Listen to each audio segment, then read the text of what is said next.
अमोल खताळजी बोला. अध्यक्ष महोदय, माझा संगमनेर मतदारसंघ येथे सुकेवाडी या ठिकाणी आज एक मोठा छापा पडलाय. 300 किलोहून अधिक मोठ्या प्रमाणात गांजा पकडला गेलाय. तुषार उत्तम पडवळ याच्या घरावर नाशिक विभागाच्या अंमली पदार्थ विरोधी टास्क फोर्स आणि शहर पोलीस विभागाने हा छापा टाकलाय. सकाळपासून टास्क फोर्स आणि संगमनेर पोलीस उपविभागाचे अधिकारी तसेच नाशिकचे अधिकारी या ठिकाणी कारवाई करत आहे. बंद घरात अंमली पदार्थ आल्यापासून छापा पडताच आरोपी तुषार पडवळ घटनास्थळावरून पसार झालाय.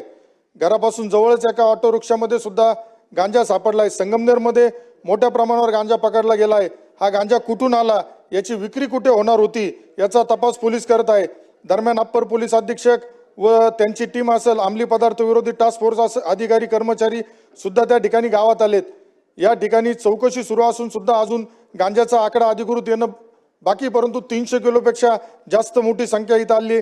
अध्यक्ष महोदय, माझी सरकारला विनंती आहे, संगमनेर शहर व ग्रामीण भागात अंमली पदार्थाची तस्करी करणारे, सप्लायर, विक्री करणारे यांचा तपास लावण्यासाठी विशेष पोलीस टीम नेमण्यात यावी. जे कोणी दोषी असतील त्यांच्यावर विद्यमान कायद्याअंतर्गत कठोर कारवाई करावी.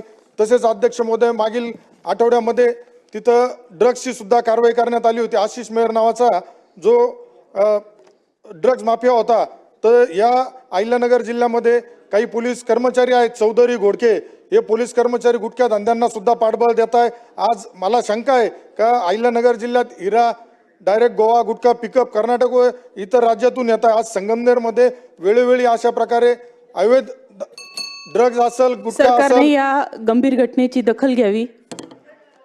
सन्माननीय